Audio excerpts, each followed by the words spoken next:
Umat Islam ini adalah umat yang menerima apa adanya.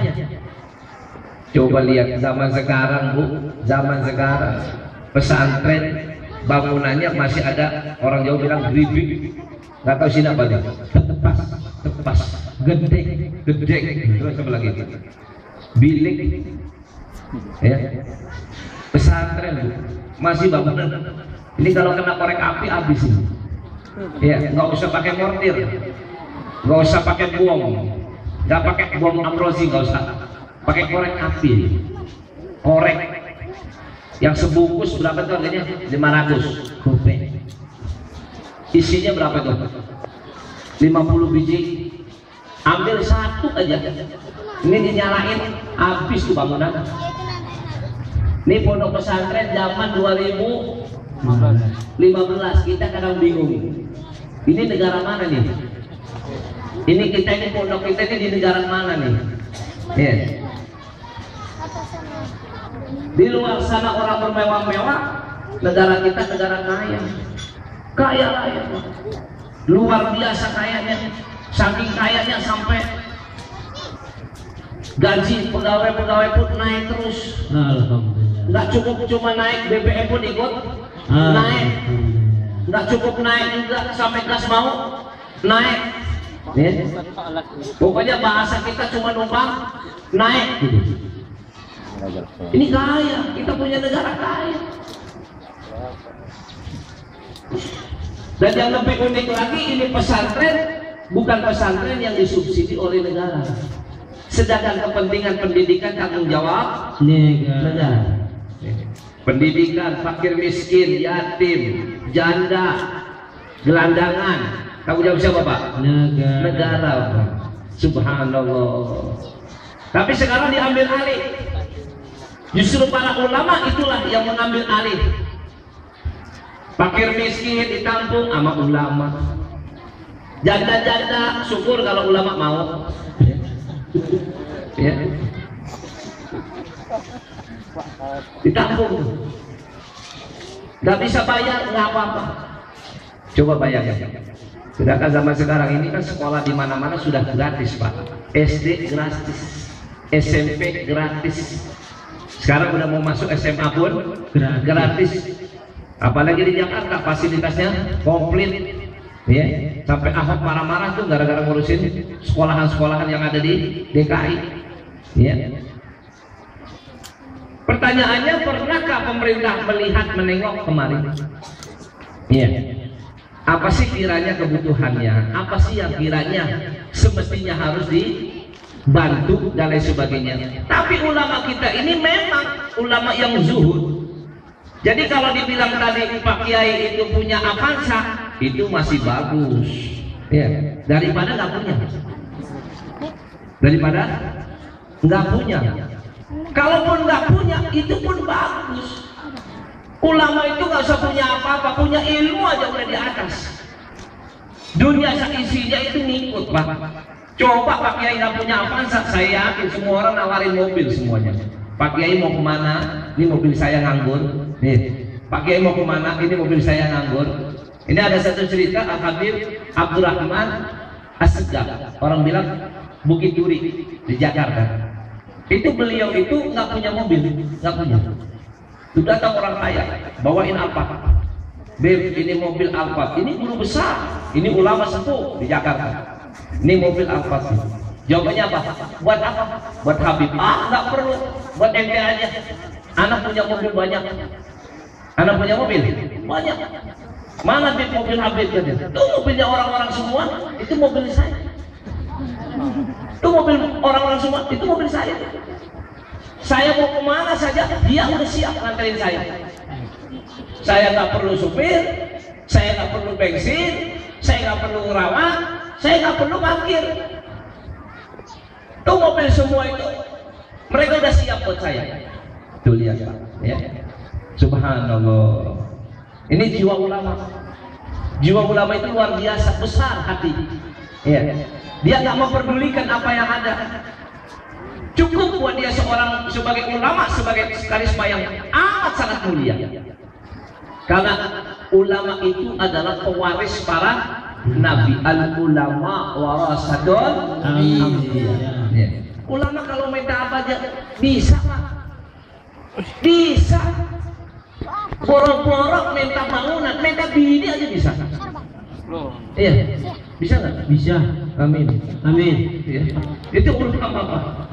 Barang yang kelihatan sulit gampang. Itu ulama itu tahu selah-selahnya, bagaimana caranya, bagaimana komunikasi sama Gusti Allah, itu tahu. Makanya ulama ini pewaris daripada Nabi. Nggak ada ulama di situ, nggak ada. Tapi ulama nggak dibilang kaya.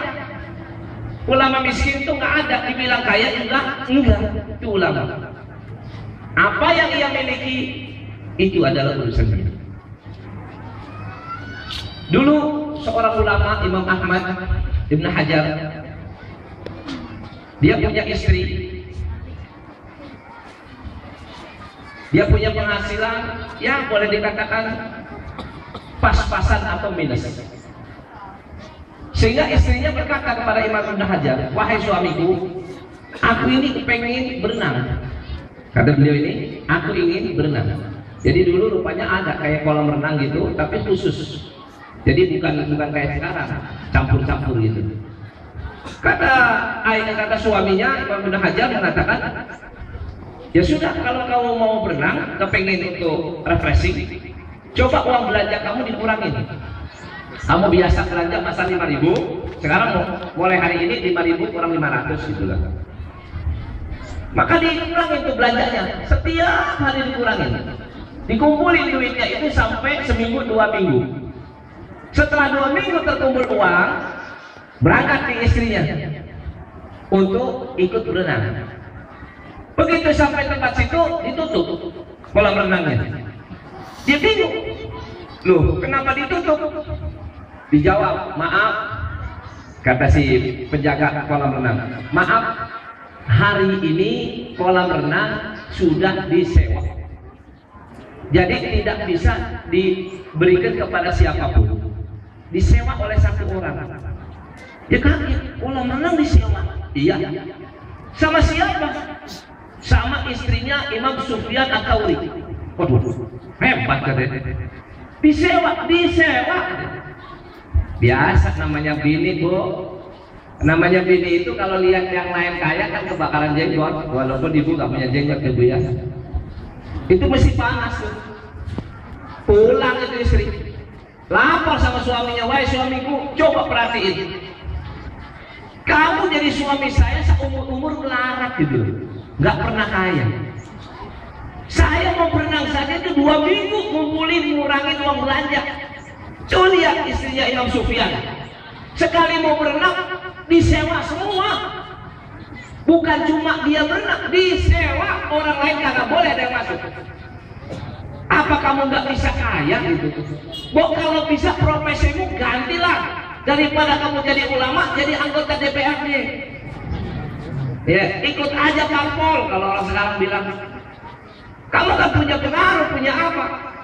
Dijawab sama Imam Ahmad Ibn Hajar.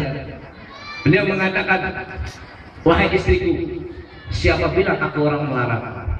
Aku bukan orang melarat. Lantas mana harta yang kamu miliki? Dia mengatakan, ini lihat siapa ulama. Kita contohin adalah siapa ulama, ya. Jadi jangan kita orang menganggap ulama itu sepele. Kata Imam Ibn Hajar tersebut mengatakan, coba kalau kau ingin tahu aku orang kaya, ayo ikut saya. Nih Bu, dengerin Bu, ikut saya. Kemana? Ke sumur. Orang mau lihat harta kekayaan sumur mana? Ke sumur. Memang kadang-kadang kita ini unik gitu. Biasanya orang mau lihat duit, lihat harta, ke berangkas, ke lemari, diajak ke bank. Ya, ini enggak diajak kemana Bu?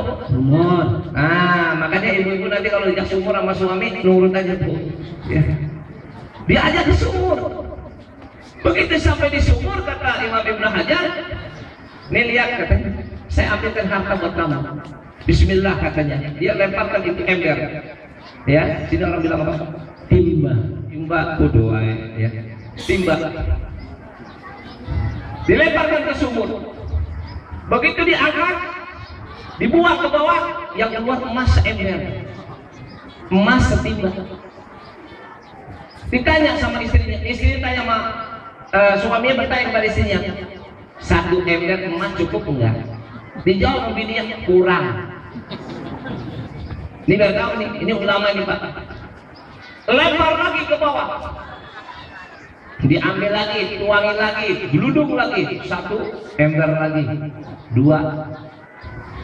Cukup apa enggak? Jawabannya kurang. Karena perempuan kapan pernah ngomong cukup? Ya Bu ya? Iya. Ibu kasih 1 ember cukup nggak Mas? Enggak. Kurang. 2 ember? Kurang. Kurang. 3 ember? Kurang. Kurang. Sama kayak suami. Kasih bini 1? Kurang. 2? Kurang. 3? Kurang. 4? Cukup. Kurang.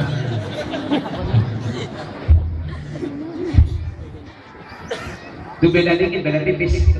Ya. Kalau istri kasih harta berapapun nggak bakalan cukup, betul ya? Betul. Nah, begitu sampai 3 ember, bagaimana istriku? Dia bilang, alhamdulillah cukup. Kalau 3 ember sih itu udah berapa kilo tuh Mas? Iya, cukup. Saya kaya. Kata Imam Ibnu Hajar mengatakan, wahai istriku, ambillah 3 ember emas ini buat kamu, bawalah pulang dan kembalilah kepada orang tua. Bu, suruh balik Bu, dibalikin ke kandangnya, ambil 3 ember ini, pulanglah ke orang tua. Kata dia mengatakan, kenapa saya harus pulang? Sebab saya tidak ingin kekayaan. Bukan saya tidak bisa kaya, tapi saya tidak ingin kekayaan. Tuh lihat, ya. Saya tidak ingin. Ada sifat wara, ada sifat zuhud, nggak mau. Kembalikan saja. Kalau andai kata ingin emas ini, saya tidak bisa hidup dengan orang yang memiliki harta kekayaan yang berlebihan. Kalau begitu, ambil 3-3-nya dan pulang. Atau kau tetap menjadi istriku, tapi 3 ember ini balikin ke sumur. Pilih mana? Kata istrinya, aku tetap mau jadi istri kamu. Balikin 1 ember. Kata suaminya, kamu yang balikin. Kalau tadi kan saya ngambil, ini kamu yang ngelemparin. Ambil 1 ember, dia angkat berat-berat tuh, emas dibuang semua, dijubur. Yang kedua ambil, kejubur. Yang ketiga dibilang tunggu sebentar. Kalau yang ketiga gimana kalau saya getrek dikit aja? Tahu getrek? Saya pukul dikit biar ada pecahannya. Ya nanti saya ambil yang kecil-kecil aja. Yang ini saya buang. Biar ada sisa dikit. Kata Ibnu Hajar mengatakan nggak bisa. Kalau mau ambil semua. Kalau mau balikin semuanya. Selesai. Pilih mana? Kata dia, saya balikin semua. Saya pilih suami dibandingkan harta. Tuh lihat itu. Ya. Dia mengatakan suami saya ternyata bukan orang miskin, tapi nggak mau kaya. Saya yakin Pak Kiai kalau mau kaya, ya Allah ya Rabbi, sekejap mata kaya. Tinggal deketin aja Pak Wali Kota. Amin. Deketin aja orang-orang kaya, Pak. Cuma dia lebih senang apa adanya. Orang ngasih terima, nggak ngasih, gue kagak butuh tahu. Orang ngasih terima, nggak ngasih, gue kagak butuh tahu. Berapa tahun Pak Kiai sudah bangun ini pesantren? Tanpa mengharapkan bantuan daripada pemerintah. Tak bisa berjalan seperti ini. Kalau dari dulu saja bisa, apalagi sekarang. Kalau dulu belum punya alumninya, sekarang sudah banyak alumninya. Jadi saya katakan besar hati aja, besar hati. Ya. Ulama itu nggak usah kita pusing-pusing, nggak usah boro-boro Pak Kiai. Ini saya kasih tahu, maaf contoh kecil saja. Saya punya panti asuhan pesantren, sama seperti di sini. Saya punya pesantren di Jakarta. Diperuntukkan khusus untuk anak yatim piatu apa. Dan tidak dipungut biaya seperak pun juga.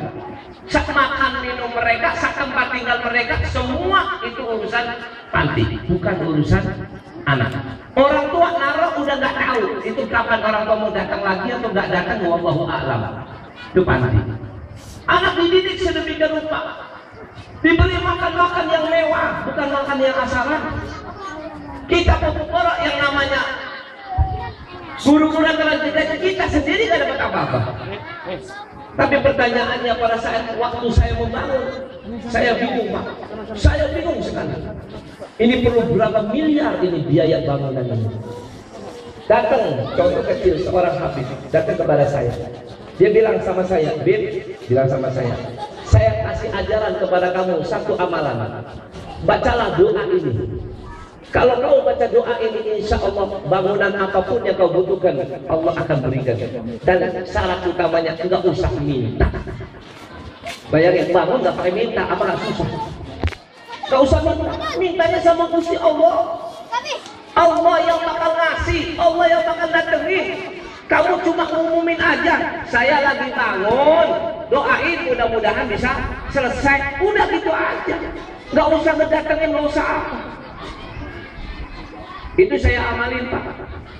Subhanallah, nggak nyampe 3 tahun bangunan 3 lantai yang besar itu pun selesai tanpa harus saya mendatangi satu pun kantor pemerintahan, tanpa harus saya kenal dengan satu orang pun dari pemerintahan, tanpa harus saya datang ke rumah orang kaya, tanpa harus saya mengisi proposal pun saya nggak punya proposal.